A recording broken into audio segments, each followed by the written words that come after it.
later. But if you sit there and labour over the one line again and again, you'll just end up in a loop. Okay, about anything more to do, I'm going to introduce you to our feature poet of the night, Andrew Spencer. Good evening. It's such a joy to have you stick around. It's so polite. So polite. We're going to do something a little bit different to start off the show to wipe up the theme and get it going. I also write stories, and this is a fun little story that I put together for y'all. Actually, it's very old now. It's a very true story. I will warn you in advance that it does contain a racist, homophobic, bigoted weirdo, and that fella partakes in some strong language. Not my words. I just want to put that out there from the get-go. It's not my words. This is the words of something that actually happened. This story is called The Hitcher.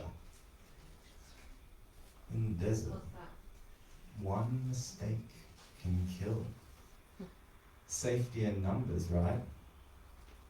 That was a mistake. The Hitcher appeared as a fluorescent dot against the rust-dust horizon. I'd been driving since daybreak, the only sign of life, carrion carcasses baking under the midday sun, entrails scattered like red vines on that lonely licorice highway, spinifex dry enough to spontaneously combust. What life exists out this far west appears at night, if at all. So, when out of the glistening distance looking like a mirage, this Hitcher appears, standing, thumb cocked, casting the only shadow for miles. I could hardly believe what I saw. For 2 days, I'd travelled the outback without seeing another human. I slowed my truck as the Hitcher came into focus. I could make out his leather-worn face shielded by a dirty hand. He wore stubby shorts, workman's boots, and a high-vis short-sleeve tee. Not exactly desert attire. A hippie satchel bag hung off his shoulder. No hat, no water, nothing but death in every direction. A sense of outback obligation overcame me, the bushman's code. The Hitcher was scruffy, but I thought, what if it were me? Thinking he'd die if I didn't pull over, I eased down gear and let my truck roll to a stop until I heard gravel crunch under the tires. The Hitcher scuttered towards me as I wound down the window. Heat from the asphalt blasted my face, and I asked, "Need a ride, mate?" He nodded, but he did not speak. I popped the central locking and he climbed aboard. Not once did I think, where's his vehicle? Why doesn't he have any water? Where's his hat? WTF? The scene caught me off guard, but I was glad to have the company. But, almost immediately, I sensed that something wasn't right. My subconscious brain knew something was off the moment his bum hit the seat. Of course, it was too late. A vicious fog of reeking sweat and roadkill followed the Hitcher into my Land Cruiser. Of course, I just picked up the worst smelling human for hundreds and hundreds and hundreds of kilometres. Naively, I chalked it up as something dead in the long grass that hemmed the highway, while a little voice in my mind joked, "That's the smell of the last bloke he rode with." I brought the truck up to speed, and soon the landscape was an ochre blur. "My name's Alex," I said, expecting conversation, but the Hitcher kind of just sort of grunted. I let the introduction slide as an uneasiness gripped the cabin. I was now having very serious doubts about my altruistic worldview. I glanced casually to the passenger seat, hoping to catch his eye. The Hitcher was rolling a smoke. His long, dirty fingernails picked apart the dumped butts. Cigarette husks fell onto the seat and the floor. I was about to get up him when I noticed flecks of blood on his shirt and on his chest. I could only glance for a second, but he was filthy, filthy dirty, confirming that the smell was not a dead body, but his living body, now settling in beside me for the very long haul. An arm's length away, his presence in the cabin was a mistake. It wasn't right. My mind screamed, it wasn't right. Get him out, get him out, get him out. And then he lit his smoke, and I thought, thank fuck for that. As the smell of stale ashtray and burning hair began to overcome his abusive body odour, strangely, I was grateful. Mate, you should put your seatbelt on, I said. Out here, a fucking seatbelt, he grumbled. What are you, some sort of city puff queer faggot cunt? The words hit me like punches. Steady, steady, I told him as I tapped the brake. The Hitcher's smoke dropped forward and into his lap. What the fuck was that, he roared. His eyes were electric violent discs as he scrambled to recover the smoke from the hole that was now burning in my seat. Well, fuck, man, I said expectantly, but the Hitcher didn't grasp my meaning. He fell silent, the cigarette now slung from the hammock of his cracked bottom lip. 2 minutes in, and I admit, I was freaking scared, man. I was freaking scared. The Hitcher smoked in silence. I gripped the wheel and I tried to split one eye for him and one eye for the road. After a few kilometres, I said, where are you headed? East, he said as he began to inspect the cabin. I'm headed to Isa, I said. Oh, so am I, he blurted back real quick and real friendly, like he was my best friend. We can take turns at driving. Oh, we could be there around 1 a.m. Suddenly he was perky. His enthusiasm was off-putting in that speed freak kind of way. His swing from silence to chatter was unsettling, all jangly and erratic, and I thought, maybe this is like an Aussie Walter White getting high off his own supply and his RV's blown up somewhere out there. Sorry, mate. I don't let anyone else drive Elvis, I said flatly. Well then, Mr. Lardy fucking da! He slammed his hands on the dash. You don't get it. This berg needs to be in Isa by 1 a.m. Otherwise we may just turn around, dickhead. I fell into a stunned silence. Mount Isa was a mind-numbing vault across empty desert and virtually impossible to reach by 1 a.m. without blowing the engine of the truck. I let the comment pass. I imagined that soon he would be offering me a bag of shitty spiker speed, and I promised to drive very safely with his seatbelt on. Kilometres passed, and things went from awkward to murderish. The Hitcher still had no name, so I resorted to calling him Old Mate. Old Mate asked if I had any food. Oh, I'm starving, he said. You got anything to eat? I ignored the temptation to add please to his vocabulary and told him to look in the back seat. He'd find an ice chest. My truck was fully stocked with everything, from food to water to weapons and swags, enough to get by if something went wrong. Old Mate leant over and began to rummage. He used my shoulder to stabilise himself, his thin, stringy muscles taut like fencing wire against my arm.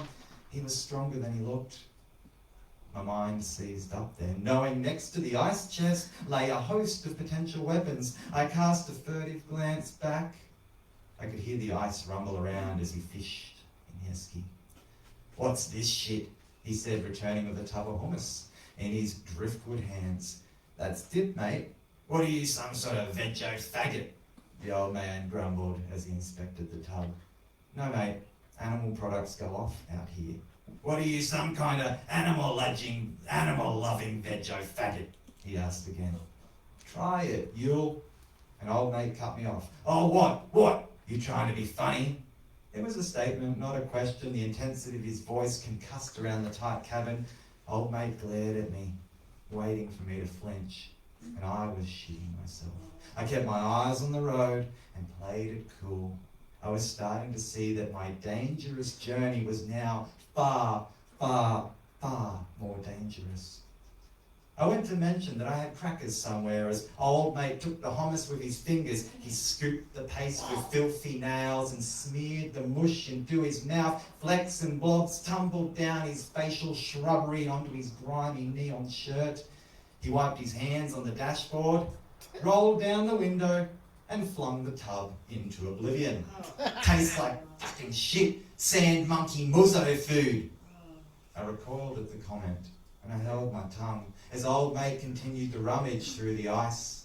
This time, he returned with peanut butter and pasta salad, again with the fingers. Old Mate wiped his hands on the seat this time.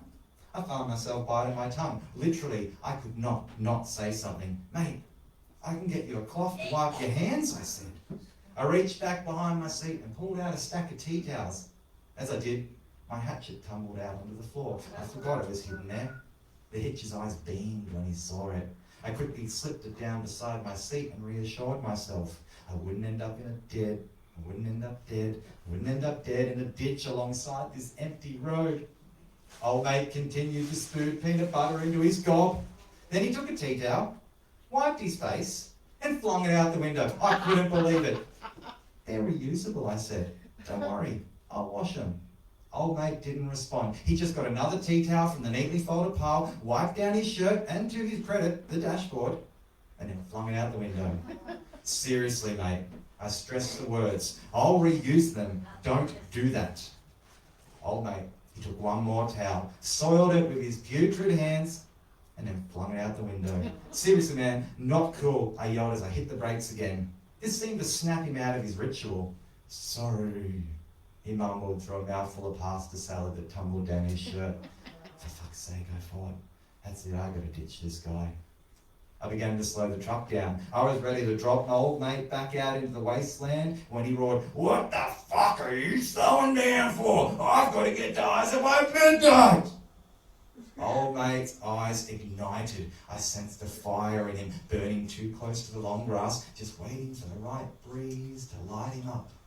Slowly I reached under the seat for a canteen of water. Old mate tensed up like he was expecting the hatchet. "Is that water?" he asked politely. "Yeah," I said, knowing what was coming. I didn't wait for the question. I took a final swig and I passed the canteen over. Old mate drank deeply and then went to wind the window down. "No!" I said. No. Hand it back." Old mate tossed the canteen onto the back seat.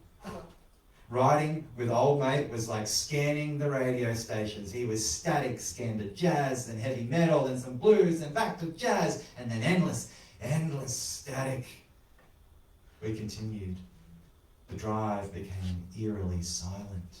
Hundreds of kilometres passed by in a crusty, anxious red blur. In the distance, a sign appeared. It said, "Barton Hotel, diesel pump, 35 kilometres. This was my chance. Then we saw it. A shack of corrugated iron and asbestos cladding, an old red diesel pump promised civilization. A faded beer sign hung lopsidedly above the door. "Time for a piss break," I said. "I don't piss," old mate replied. "Well, I gotta stop here and fuel up anyway," I told him. "No, you don't," he said firmly. "Yeah, I do," I said.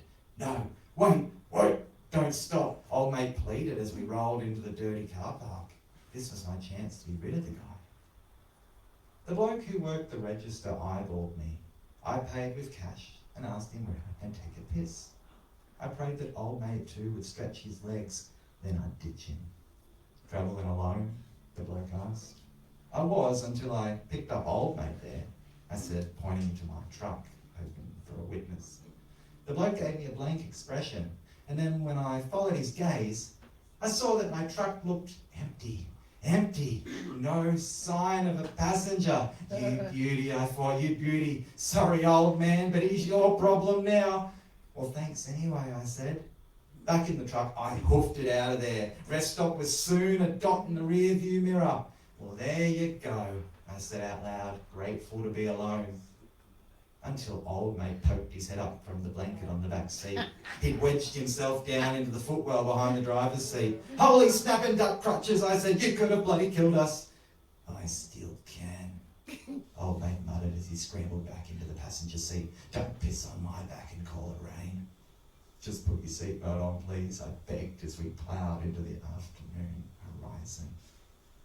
Shadows clawed up the landscape as the sun finished its arc across the sky. Roos poked their head up through the tinder grass. Every so often, one would bound across the road. "We've got to pull up for the night, mate. It's getting dangerous," I said.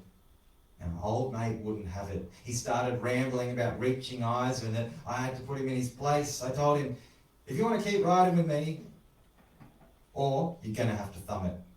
I prayed that he would, but he didn't. Old mate settled down into his seat. his arms crossed like a sulking child. I pulled off to the road, onto a flat patch of dirt that looked good for camping. I kept thinking, he'd kill me in my sleep, take my keys. So I armed myself with a hatchet. Old mate refused to get out of the truck. I offered him a swag, but he would not budge. I was certain that he'd steal my truck, but I thought, if he sleeps in the passenger seat, I could hear the door opening and closing. I'd see the lights go on if he got out. Reluctantly, I settled into my swag. I must have dozed off because when I awoke, the sun was rising. I looked to my truck, and old mate was gone. He was gone! He was gone! I packed up and I took flight towards the unending, brutal horizon. I'd travelled 20 desolate minutes when I saw him. Old mate, standing in the middle of the highway. He was wearing nothing but dirty white underpants and then work boots. His pale skin had already begun to cook like a prawn.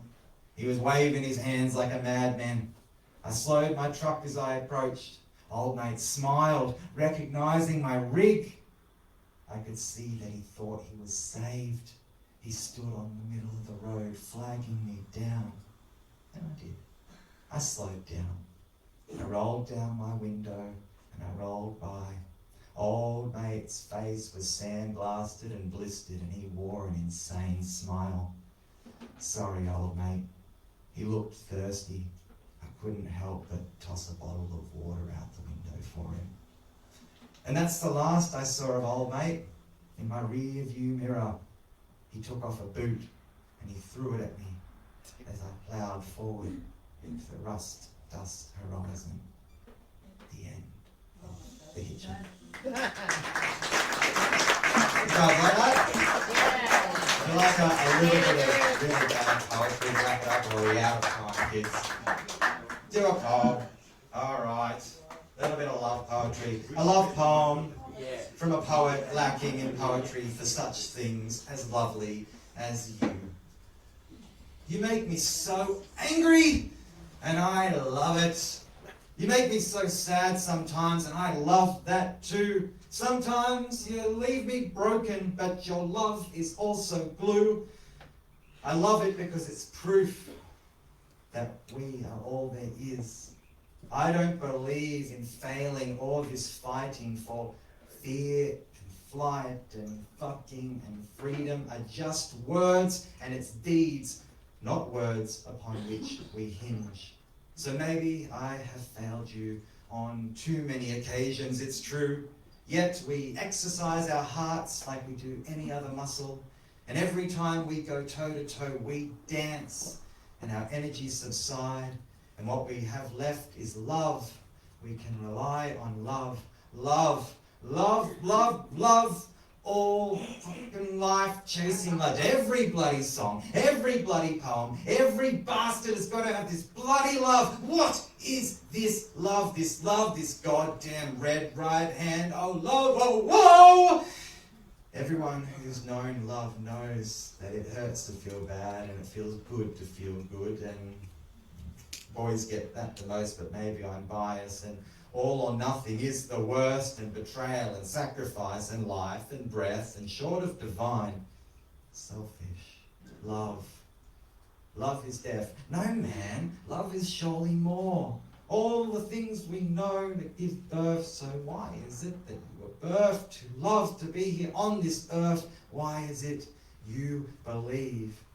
Yet nothing will slow this breaking. It is why we cry. It is the sad face at the funeral. At the end of the seemingly endless breaking, we break. We deny betrayal. We love unconditional, painful, fruitful, hopeful to love. Because life is love. Love is life. It is every small moment, dragonfly wings and the cold breath of morning, leaving the one you love to face a working week, chasing leisure with the ones you love, endless chasing, returning to warm fires in the night, winter mittens. Seasons change so fast, everywhere and everything. Love is God and the devil. Love is the human. Love is the goal. Love of friends, of family, of strangers, of humans. Us humans must love. No fire, just love. Love, love, love. Please love. I beg you to love. Because it's probably why the aliens haven't destroyed us. I do more, but I think we're running low on time.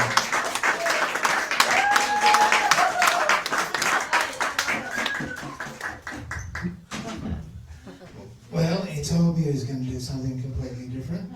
I think he achieved that. Yeah. A round of applause for Ingrid Spencer.